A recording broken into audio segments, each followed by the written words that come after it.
Hello everyone, welcome to the very first episode of Green Banter.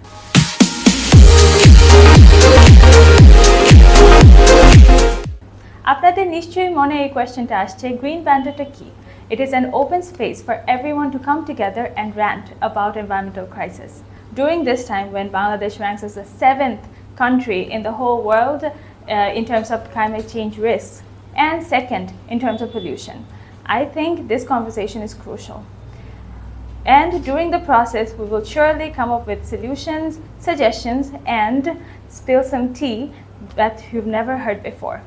And who else is there better to start up the conversation than the very founder and Secretary General of ISDO, Dr. Shahriar Hossain sir. Sir, আপনাকে আমাদের very first episode স্বাগতম. Thank you. Sir, আপনাকে তো অনেকেই অনেক পরিচয় চিনেন। Sir শুধুমাত্র এনভায়রনমেন্টাল সায়েন্টিস্টই না, তার পাশাপাশি জার্নালিস্ট, রিসার্চার, ডাবল পিএইচডি হোল্ডারও। স্যার আপনার কাছে আপনার ফেভারিট আইডেন্টিটি কোনটি? আমি একজন researcher. This is very favorite for me. So you prefer being called a researcher? Right. Okay, that's really good to know. Sir, আপনার অনেক পাবলিকেশন আমি পড়েছি এবং one of them really caught my attention. এটি ছিল ক্লাইমেট চেঞ্জ নিয়ে। Recently অনেক বেশি আমরা ফেস করছি ক্লাইমেট চেঞ্জের হিটিং আপ ইস্যুটি। সো আমরা এতদিন ধরে দেখেছি যে পুরো দুনিয়া কার্বন ডাইঅক্সাইড নিয়ে মেতে উঠেছিল, যে কার্বন ডাইঅক্সাইড কমাতে হবে, অনেক পলিসিস, অনেক লস। হঠাৎ করে রিসেন্টলি হট টপিক হয়ে গেছে methane. Why do you think so? Why is methane so important? Because methane is more dangerous than carbon. And it is not in overnight. Actually, এই বিষয়টি রাতারাতি আসেনি।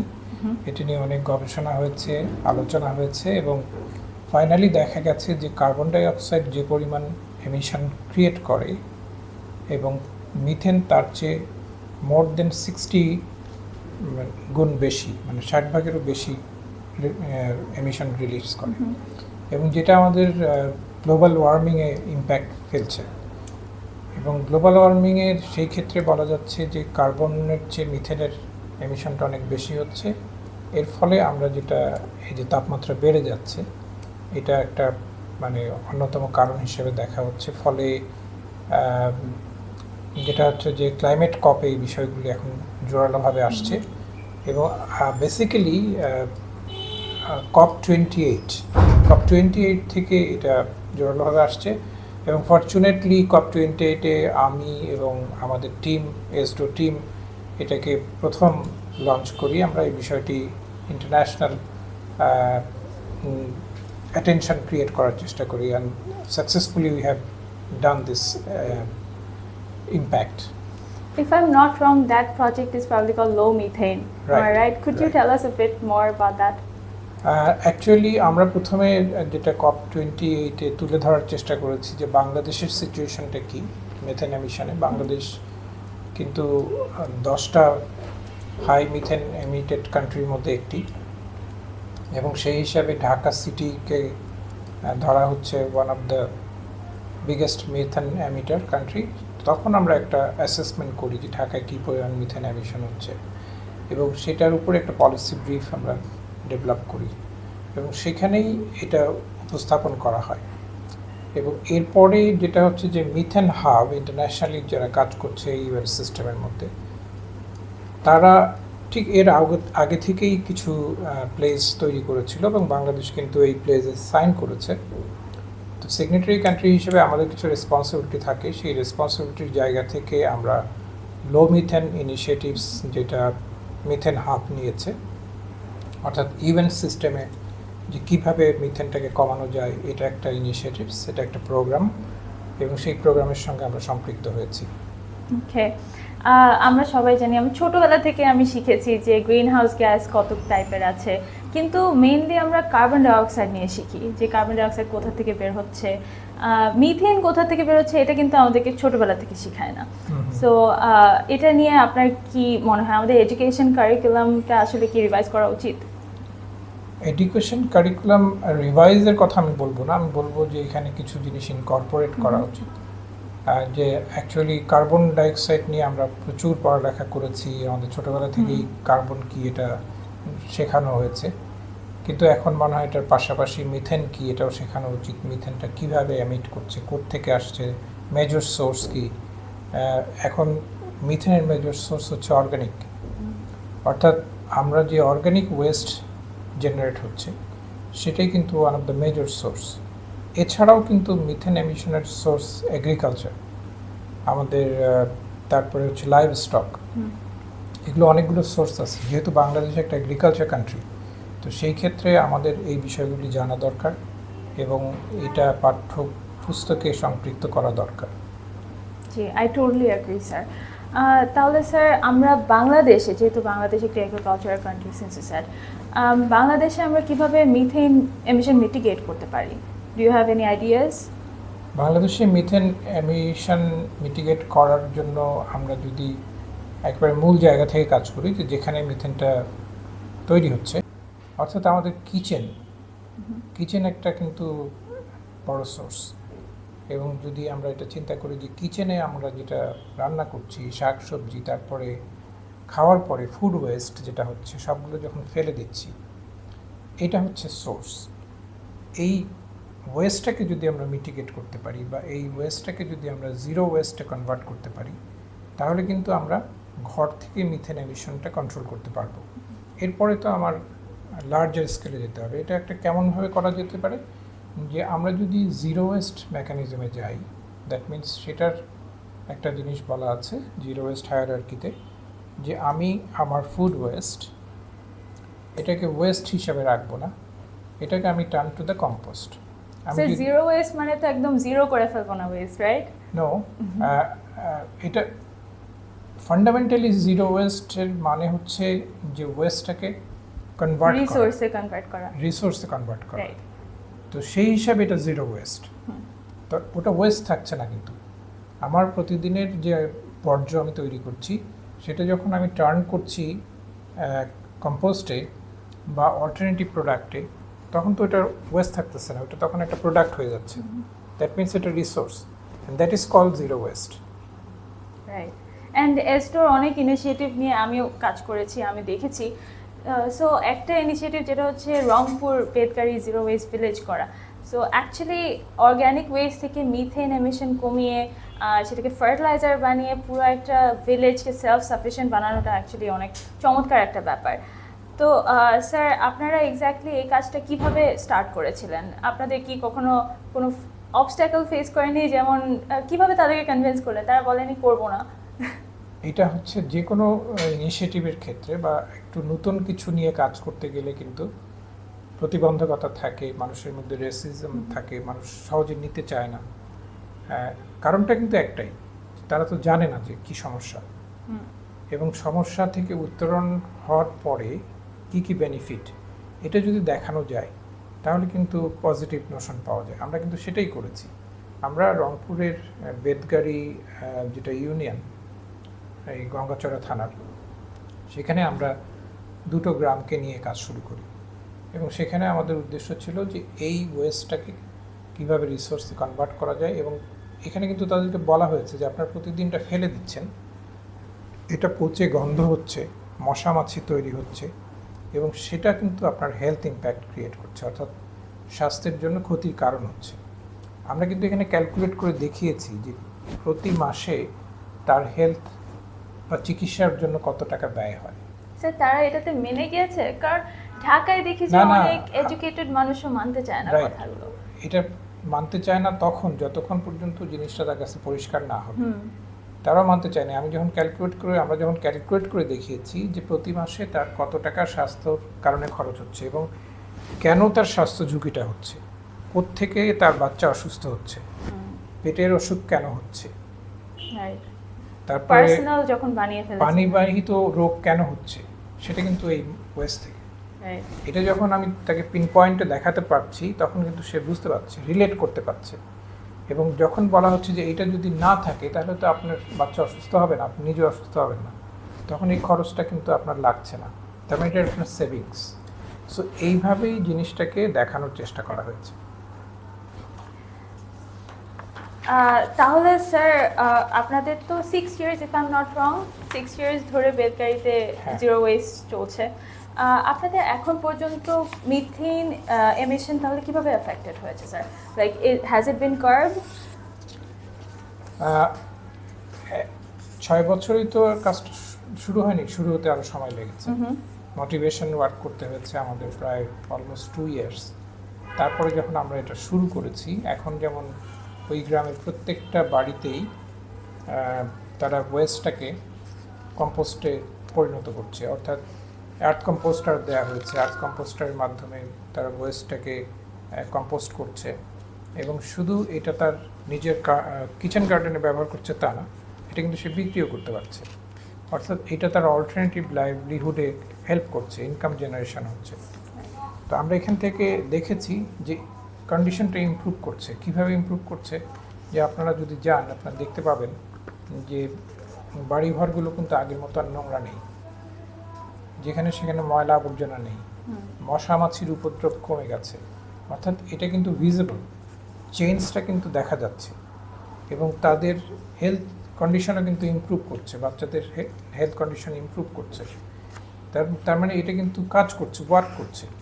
শুধু যে কম্পোস্ট হচ্ছে তা না, আমরা এখানে বায়োগ্যাস প্ল্যান্ট ইনস্টল করেছি, কারণ গ্রামে প্রচুর গরু আছে। তো এইটা বায়োগ্যাস প্ল্যান্ট করার ফলেও কিন্তু যেটা আমরা বলেছি যে কাউডাং থেকে যে মিথেনটা জেনারেট হতো, সেটা আমরা রিডিউস করতে পেরেছি। এবং এখন বর্তমান কনটেক্সটে আমরা দুটো জায়গার সোর্সটাকে কন্ট্রোল করতে পারছি। একটা হলো যে অর্গানিক ওয়েস্ট, আর একটা হলো কাউডাং। তো দুইটা বড় সোর্সকে কিন্তু আমরা কন্ট্রোলে আনতে পেরেছি।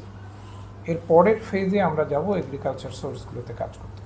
Oh, I see. So the work is still going on. Yeah, definitely. I see. Sir, তাহলে is it limited to Bedkari or have you tried zero waste initiative somewhere else? আমরা এটাকে বেদকারিটা অলওয়েজ মডেল, এবং আপনি নিশ্চয়ই জানেন বা জেনে খুশি হবেন যে বাংলাদেশ সরকার এই মডেলটাকে তার ন্যাশনাল প্রায়োরিটিতে ইনক্লুড করেছে। অর্থাৎ সরকার চাইছে যে এই গ্রামের অ্যাক্টিভিটিগুলো বাংলাদেশের অন্যান্য গ্রামেও রেপ্লিকেট করা। Oh, okay. Wow, that's a huge thing then. Before we move further, আমি চাই যে আমাদের next segment-এ আমরা চলে যাই, which is called Spill the Beans. Sir, এখন আমরা একটি segment করব which is called Spill the Beans. We have two props here, yes and no. We will be asking you some controversial, some banger questions, and you will have to answer in yes or no only, no explanation whatsoever. Are you ready? Yeah. Okay. Sarah, do you use single-use plastic products in your daily life? Do you know any government official who knowingly committed an environmental crime? Ooh. Okay. Does the zero-waste village of Bedkari have any mismanaged organic waste? Good to know. Did anyone ever threaten you to back down in your environmental advocacy? Ooh. Do you think the current government will increase environmental protection in Bangladesh? Okay, we want to be hopeful. Has anyone attempted to bribe you to stop working against environmental crimes? That brings us to the end of the session. Thank you. Sir, welcome back. আমরা zero waste নিয়ে কথা বলছিলাম as far as I remember. Sir, zero waste নিয়ে যেহেতু কথা বলছিলাম, you mentioned biogas plant. Would you like to share how it works? Biogas plant actually is a kind of magic. কারণ হচ্ছে যে আগে যেমন যারা বায়োগ্যাস প্ল্যান্ট ব্যবহার করছে এখন, তাদের আগের অবস্থাটা কী ছিল? তাদেরকে কাঠ কয়লা পুড়িয়ে রান্না করতে হতো, এবং রান্নাঘরটা সবসময় একটা ধোঁয়ার ভিতরে, তাদেরকে দীর্ঘ সময় ধোঁয়ার মধ্যে থাকতে হতো। এটা কিন্তু একটা লাইক এ গ্যাস চেম্বার, এবং এর ফলে কিন্তু অনেক ধরনের স্বাস্থ্য ঝুঁকি বেড়েছে, অনেকে অসুস্থ হয়েছে। এবং প্র্যাকটিক্যালি আমরা যখন এটা করতে পারলাম, যখন তাদের সঙ্গে পরে কথা বলে দেখেছি, তারা ভীষণ হ্যাপি, এবং বিশেষ করে যারা রান্না করেন মহিলারা, তারা কিন্তু বেশি হ্যাপি। তারা বলছেন যে আমি এখন খুব সেফ, আমার এখন রান্নাঘরে অনেকক্ষণ সময় বেশি ব্যয় করলেও আমার খারাপ লাগে না। তার কারণ ওই যে গ্যাসের চেম্বারটা ছিল সেটা কিন্তু নাই, হঠাৎ ভ্যানিশ হয়ে গেছে এই গ্যাসটা আসার ফলে। এবং যেহেতু বায়োগ্যাস প্ল্যান্ট তাদের একটা বড় সমস্যার সমাধান করে দিচ্ছে, কারণ রান্নাটা কিন্তু আমাদের বাংলাদেশের কনটেক্সটে একটা বড় কাজ, এবং প্রতিদিন তার সংসারের সমস্ত পরিবারের মানুষকে রান্না করে খাওয়ানোটা এটা একটা চ্যালেঞ্জিং। তো সেটা যখন স্মুথ হয়ে যায়, সেটা যখন জাস্ট একটা নব ঘুরালেই গ্যাসটা ওপেন হয়ে যাচ্ছে, এটা কিন্তু তার লাইফস্টাইলটাকে চেঞ্জ করে দিচ্ছে, তার সময়টাকে বাঁচিয়ে দিচ্ছে। সে আগে যে সময়টা ব্যয় করতো তার চেয়ে এখন কম সময় লাগছে। শুধু তাই না, তার খরচটা কমে গেছে। আগে তার কাঠ কয়লার জন্য যে খরচটা লাগতো, এখন এটা একেবারেই 80% রিডিউস হয়ে গেছে। ফলে এটা কিন্তু ভিজিবল, এটা তার লাইভলিহুডকে ইম্প্যাক্টফুল করছে। That's really great. স্যার, এসডোর মতো অর্গানাইজেশন দেখে এত বড় বড় স্টেপস নিতে পেরেছে, কিন্তু আমরা যারা অ্যাসপায়ারিং এনভায়রনমেন্টালিস্ট, আমরা কিভাবে ইন্ডিভিজুয়াল লেভেলে কন্ট্রিবিউট করতে পারি to mitigate climate change or to take climate action? অনেকভাবে করতে পারি, এবং বিশেষ করে ইয়ুথদের ভূমিকাটা কিন্তু খুব ইম্পর্ট্যান্ট। এবং ইয়ুথরা যদি এই কাজে এগিয়ে আসে, বিশেষ করে অ্যাওয়ারনেস অ্যাক্টিভিটির সঙ্গে যদি যুক্ত হয়, প্রথমে হচ্ছে যে নিজেদের গ্রুপটাকে অ্যাওয়্যার করা এবং একটা বড় লার্জ গ্রুপ তৈরি করা, যে তারাই মোটিভেটর হিসাবে কাজ করবে, এবং তারপরে এটাকে ছড়িয়ে দেওয়া নিজেদের পরিমণ্ডলে আগে, যে আগে নিজের বাড়ি, তারপরে নিজের কমিউনিটি, তারপরে সারা দেশে এটা ছড়িয়ে পড়বে। And that will be the force. Youth ফোর্সটাকে আমরা যদি এই কাজে ইউটিলাইজ করতে পারি, তাহলে যেই কাজটা আমরা অনেক দিন ধরে করছি সেটা খুব দ্রুত সম্ভব হবে। স্যার, আমার তো হয়ে গিয়েছে প্লেনটা, আপনার কি হয়েছে? Okay, we can fly this together then. আমি এই সাইডে দিচ্ছি।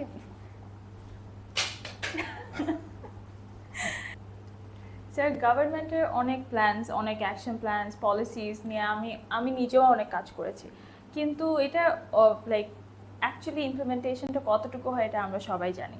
সো আপনার কি মনে হয় যে কি বেটার করলে বা কি ইমপ্রুভমেন্ট আনলে ইমপ্লিমেন্ট আমরা আরও ভালোভাবে এনফোর্স করতে পারবো এই লগুলো, পলিসিগুলো? কি মনে হয় স্যার? অ্যাকচুয়ালি গভর্নমেন্টের এই পলিসি ফর্মুলেশন থেকে পলিসি ইমপ্লিমেন্টেশন পর্যন্ত কাজ, যে কাজটা যেমন একটা পলিসি তৈরি করা এবং এটাকে ইমপ্লিমেন্ট করা, এটা হলো তাদের কাজ। কিন্তু দ্য গভর্নমেন্ট কি, এটা একটা সিস্টেম। সেই সিস্টেমটা কিন্তু অলওয়েজ হচ্ছে ডিম্যান্ড ড্রিভেন। আমরা যদি নাগরিকরা যদি ডিম্যান্ড ক্রিয়েট না করতে পারি, তাহলে কিন্তু সেই কাজগুলো হয় না। একটা পলিসি হয়, সেটাও কিন্তু ডিম্যান্ড ড্রিভেন। ডিমান্ড যখন করা হয় তখন একটা পলিসি তৈরি হয়, কিন্তু ইমপ্লিমেন্টেশনের জায়গায় গিয়ে কিন্তু আমরা ঠিক ওইভাবে ডিম্যান্ডটা ক্রিয়েট করতে পারি না। অর্থাৎ এখানে একটা ডিম্যান্ড ক্রিয়েট করার একটা ব্যাপার রয়েছে, যে জায়গায় আমাদের অনেক বেশি ল্যাক, এবং এই কারণে এনফোর্সমেন্টেও কিন্তু আমরা ল্যাকটা নজরে দিচ্ছি।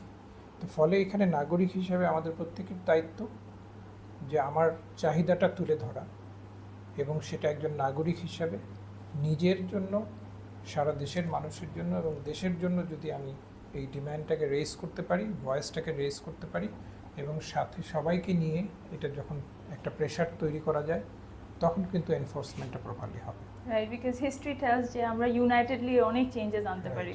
Definitely. True. Thank you very much sir for coming to the very first episode of Green ব্যান্টার।